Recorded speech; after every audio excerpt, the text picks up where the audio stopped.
All right, today's third review is going to be Evil Dead Burn, which, oh my god, again, they are knocking these movies out of the park, in my opinion.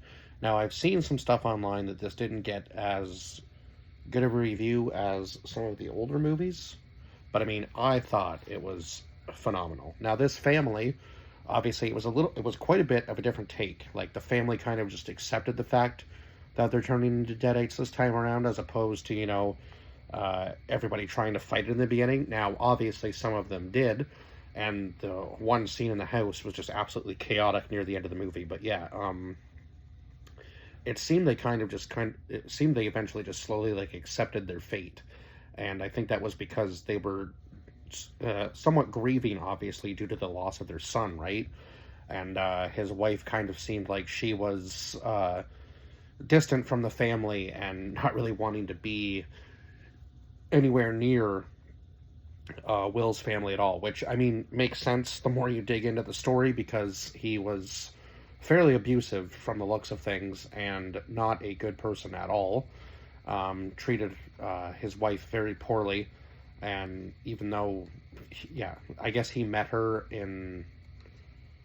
I guess he met her overseas. She's French, so when he brought her over, his parents seemed to be very happy fairly happy with who he had chosen as a wife, but I guess not all things work out obviously the way you think they are, and yeah, his family seemed to be kind of kind of odd from the beginning anyway, minus his brother, I guess, was maybe the one more normal one, but everybody else in the family seemed a little off right from the beginning, and I was kind of weirded out by that. Like they almost knew what was going to be happening to them, but yeah, it was almost like they were luring his wife into a false sense of security, and then kind of just everything just slowly spiraled after that, of course.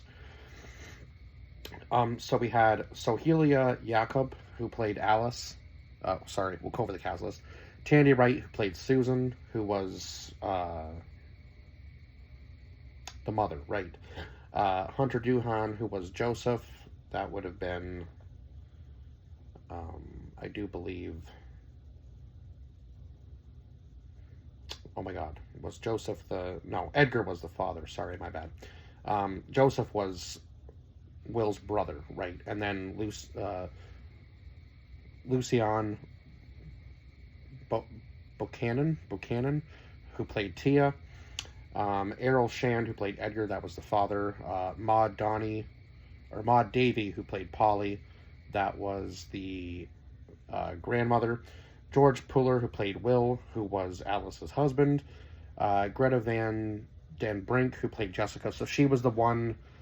She was the one who gets possessed by the Deadite spirit at the very end of the first movie in this series, anyway. So in Evil Dead, it was Evil Dead Rise, right? Yeah, in Evil Dead Rise, she's the one that gets possessed in the garage at the very end, and then we see her at the beginning of the film in like the cabin at the lake house sort of thing, and now she's back, it seems, at least to start off like the spread of the Deadite disease in the very beginning of the movie. She gives it to Will, and then Will gives it to his father, and then his father uh, takes out the dog, like the family dog, and the dog gets it, and then yeah, he goes a little crazy in the car and ends up giving it to Tia. Yeah, so it was just a whole mess. Like right from the beginning, you knew this was going to spiral completely out of control. Um, so then Victor. Oh yeah, so she was Jessica. So then Keanu Karim played Jared, and Victor Ndukwe played Leo, and then Alyssa Sutherland is back as Ellie. So we will get into that a little bit later on. But so the story starts out with obviously at the lake, right, with Jared and Leo. They're in the boat, and Leo, or no, it was Jared that gets sucked into the water thanks to Jessica, and she eventually just ends up like boiling the water and killing the two of them. She killed Jared much earlier on, like by dragging him out into the water and like ripping his body in half. And yeah, that was pretty much it for him. And then, of course, Leo tries to get away and she flips the boat on him. And I thought there was going to be like a jump scare in the water, but it was just her up on the boat, and she seems to be like able to. She has a pretty like formidable strength at this point, and she just like boils the water entirely. And I'm not exactly sure like how possessed she is at this point, because yeah, like if she has that kind of power, she's been obviously possessed for quite some time, right? Like from the time from the garage to her getting to the cabin, like I don't know how much time had passed before she had killed her other friends, but yeah, clearly it has been some time. Some time has passed. And then we go to like this club scene and we meet our new characters, and you can kind of tell like that Will is making excuses for himself, and he's drunk, and he drives off and then ends up hitting Jessica, who steps out in front of him. And I guess she was looking for him anyway, because she's looking for his family, because his grandfather had been hunting the Deadites for I don't know how long, and had left like his heirlooms behind for the family to try to protect them. And of course, his Will and Joseph's mother really didn't want to believe that any of what her father was saying was true. So she was like very adamant with Joseph after Will's passing to be like, you know, you got to throw out all this stuff. And of course, Joseph was, you know, lied to her and said that he would, but he obviously kept it and had been going through some of the tapes. And I think we see maybe him open the package for the book, or I thought originally at the beginning, but I guess it wasn't the Necronomicon in this. Like the Kandarian dagger takes full center stage in this movie. So the Kandarian dagger is the like premise around this movie. So basically, if you don't have the dagger, you can't kill the Deadites. That's where this movie takes place. There were pages from the book, or at least pages that their grandfather had written down, and he had written down the words. And I don't know why, I don't know what possessed Alice to even read any of the words, but she's like reading the words off the page. Again, I feel like there's some sort of thing that just draws you in to the book. There has to be some sort of power behind it for people to want to read those words. There has to be some sort of explanation. But even I was like, I'd like put my head down during that scene, because I'm like, oh my god, why are you reading this after hearing, like, seeing what you've already seen in that book just from the grandfather's drawings? Like, why are you reading those words? Now, she stops in the last one, but I think at that point it was already a little too late. Like, she had given the book enough power to possess people, right? And of course, after Will makes his like reappearance and kills would it be the embalmer? Would that be what they would call it when you're doing like the cremation? No, that can't be right. Whatever the title is for the cremator, I guess we'll just call him the cremator.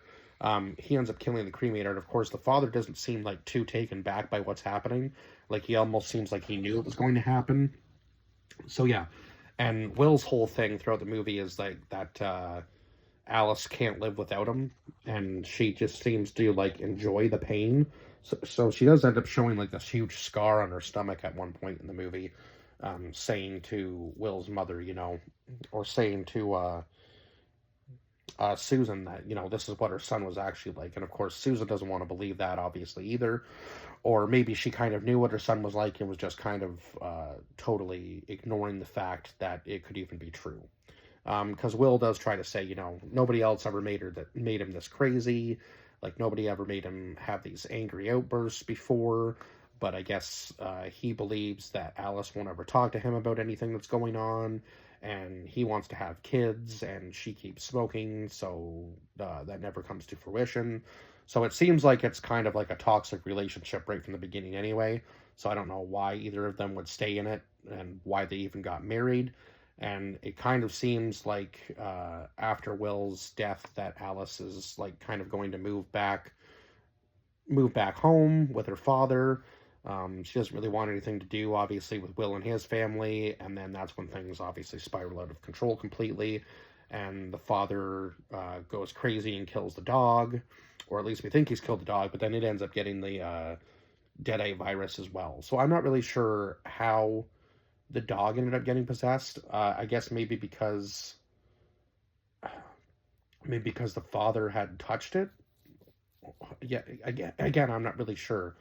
Like, I'm not sure whether it's just being in the presence of that is enough to do it. Like, once you're dead, you just kind of like, yeah, I guess she read from the book, right? And Will had already touched him, so maybe just being in the presence of it is enough to do it, right? Because as soon as everybody was killed, that's how they came back, was as a deadite. So it's just, yeah, it's a very different. So I think it was just spreading so quickly from person to person that they just had to kill, and they were able to come back as the Deadites. Because I'm trying to remember exactly how, like, the original first movie went. Because I know that they read from the book, right? And then the possession was just there. But I guess the book hadn't been destroyed in the apartment buildings yet. So yeah, I suppose it would still just be spreading, right? From place to place. Yeah, very interesting. It's kind of a different concept. Yeah, I'm trying to like pinpoint exactly how they would have all been getting possessed. Cuz from Jessica to Will, and then from Will to the father, I guess. But then at that point, yeah, he just kills the dog and the dog comes back as a deadite. So I'm just curious because when he kills Tia or Thea, yeah, she just comes back as a deadite too. So I'm curious to know whether, like, I guess maybe by that point she had read from the book, right? So that yeah, at that point maybe the possession had just taken over everybody.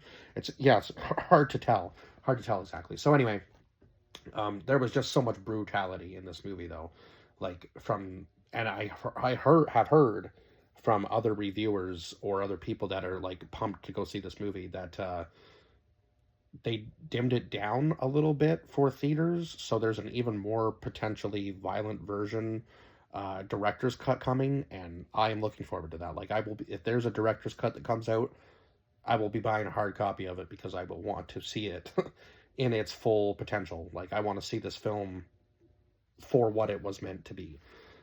If that is the case, I'm not sure if there's any truth to that, but that's just what I've been hearing from other videos on YouTube and yeah, so on and so forth, like articles I've read. So yeah, just interesting to see if that's actually true, whether they had to like cut some stuff back for theaters, because this movie was still extremely brutal. I would say almost possibly one of the most brutal ones that I've seen so far. And that's saying something considering I think the 2013 remake had like the raining blood at the end, and then even in the last one, there was a lot of stuff that was just absolutely insane in that movie. I think the wood chipper scene at the very end probably took the cake. I don't think there was anything like even close to comparison in this one that was quite that brutal.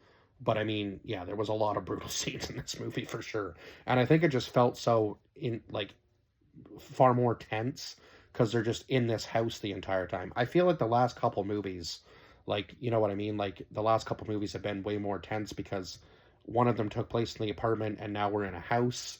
And, like, I feel very much like there's going to be a third one with Alice teaming up with the people from the first, like the girl and the young girl and the sister from the first movie.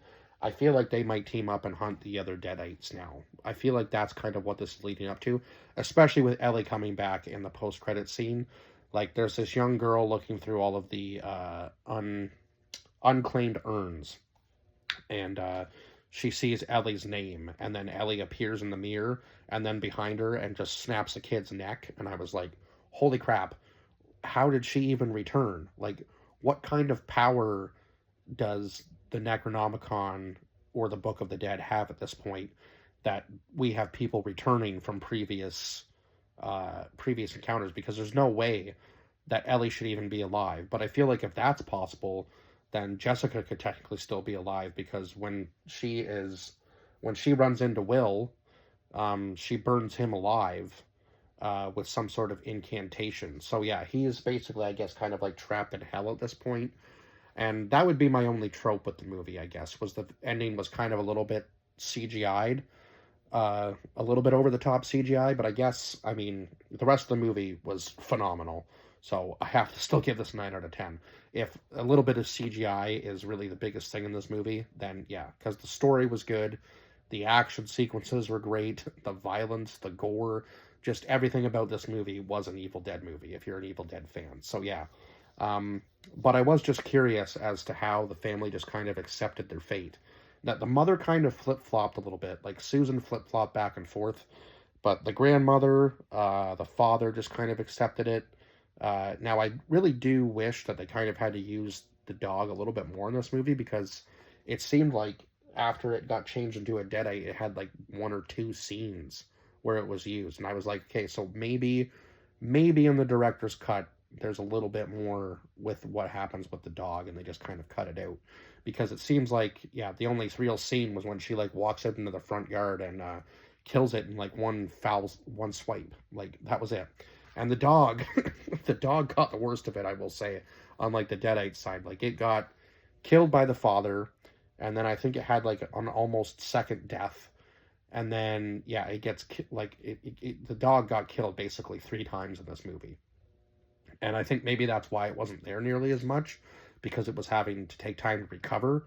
But the most brutal death scene in this one, I would say, would have to be Thea's after she like scares her boyfriend and he like falls onto like the dishwasher door and like all the knives are sticking up. I was like, oh my god, this is just setup after setup in this movie for like brutal scenes, right? But it was very subtle when they were doing it if you didn't like watch the trailer or anything, so you kind of could see what was coming. But even when Tia walks through the door and she has like the headrest from the seat through her face and she just pushes it out and then goes over and drinks the wax, I was like, okay, this is just Evil Dead at its like best because they know what they're doing. It's just like, and this is one of those films where you're expecting the shock value, and it's not just there to be there. That is the entire film. It's like, how can we outdo the last one, sort of thing, with the brutality, and they've just been doing a phenomenal job with it. So yeah, um, and it was a good story, like the loss of a son, and then how does the family grieve with that. And I think maybe because they were all grieving, they were weaker to like the deadite virus, I guess, is what, like, that's the best way I can explain it, right? Because it's almost like, I don't like to compare it to zombies because I don't really think that that's what it is, but it's very similar to like a zombie like virus almost in this movie. And holy crap, could they move. Like they were quick. Like Alice had to be like sharp minded the entire time she's in the house battling, because these guys were like so fast, so very fast. And of course, even Joseph at the end, when he gets possessed, he's like messing with Alice and like saying, she's never going to find the dagger, and she like keeps hitting him with all these knives, and eventually she does get him with the right one. So yeah, it was kind of crazy. And then Will being able to like follow Alice all the way to like the construction zone from the I think it must have been from the beginning of the movie. So all of this happened in a very small like area, from like the funeral home and the construction zone to like the house that they were staying at. And even when they entered the house, I was like, oh my god, somebody actually lives here. Like how are you living like that? And I guess maybe it was just because it was what their grandfather left for them, and maybe they hadn't really had time to fix it up. But it was just like a creepy house to begin with. So I was like, okay, this is just setting up for disaster right from the beginning, because this house already seems like it's just a very beaten down place. And obviously, if that's how the family's been living, I can kind of see why why they are the way they are. Maybe just because they already feel like maybe they've already kind of all hit rock bottom, and then they lose their son, and then that's just going to cause even more damage for them. And the grandmother was like adamant that Alice, or no, I think it was Tia. Yeah, it was Tia. She was adamant that Tia was stealing from her, and which wasn't true. But yeah, it was just like a huge mess for Joseph and Tia. And Tia does bring up a pretty good point that that it was easy for Joseph to like stab her during the whole kitchen scene between the two of them, and but it was hard for him to kill the father when when he was watching her get brutalized in the car. Like I don't understand that. He had no sense of like action to even take any defense for her. He just kind of hops out of the car, and he could have easily shot the father when the father was going crazy and fighting the two of them, but he couldn't pull the trigger, and that led to everything else just slowly spiraling out of control. But I will say the best scene probably for me was the scene right after the father, or I guess so. The mother goes up to the room and is talking to her mom, and at this point you can tell like the grandmother, like Polly, is starting to slowly change a little bit. Like you can kind of see it. So of course, Susan sees like her like her mother just rise up in the sheets and then rise off the bed, and then her mother, like Susan's mother, Polly, is talking about like how they all wanted to be one big happy family again, and there's only one way to do it, and then she ends up kissing her husband, who's the deadite, so that's how she gets transformed. But yeah, it was just very interesting. They were just like letting everything happen, and they knew Will was coming the entire time, so I feel like they kind of just were letting everything in. And they were obviously all after Alice at this point because she was the odd one out, and they didn't want to believe that their son was the bad guy, I guess, so they tried to make Alice out to be the bad guy. And oh my god, the seat, like the acorn stairlift thing that the grandmother had, made for some pretty comical moments when everything was just chaos around her and she's like slowly moving up the stairs. And I'm not exactly sure what happened to her one leg, but she was missing one leg. And at the very end of the movie, she's like crawling on the road and somebody stops to like try to help her, and she steals that girl's legs. So, but again, it's like half a body crawling down the road, and this girl gets out of the car and goes, "Are you okay?" Like clearly she's not okay, and she turns to you and looks like she's already dead. I think I'd be getting back in my car immediately.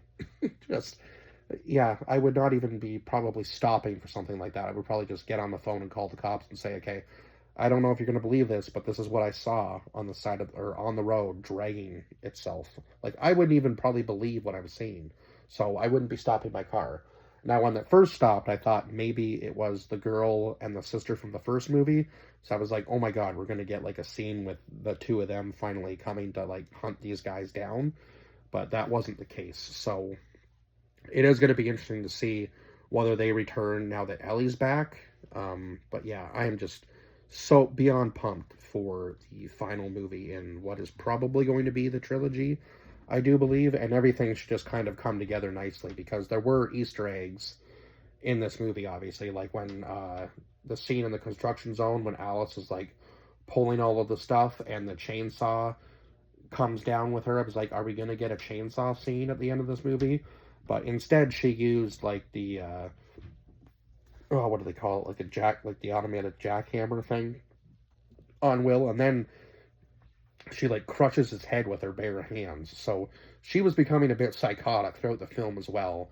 And I think that just comes with the territory of what she was having to deal with because, my God, I can only imagine what that would be like. Like the whole scene, again, I think I forgot to touch on it. So the whole scene with the mother after she kisses her husband, who had shot himself 3 times just to prove that he couldn't be killed by anything else but the dagger, I think, because the deadite disease just kind of makes you go completely insane, right? So he was basically saying that Joseph should have been the one to die and not Will, which is what every child wants to hear, right? Like, oh my God, just absolutely brutal to be saying that.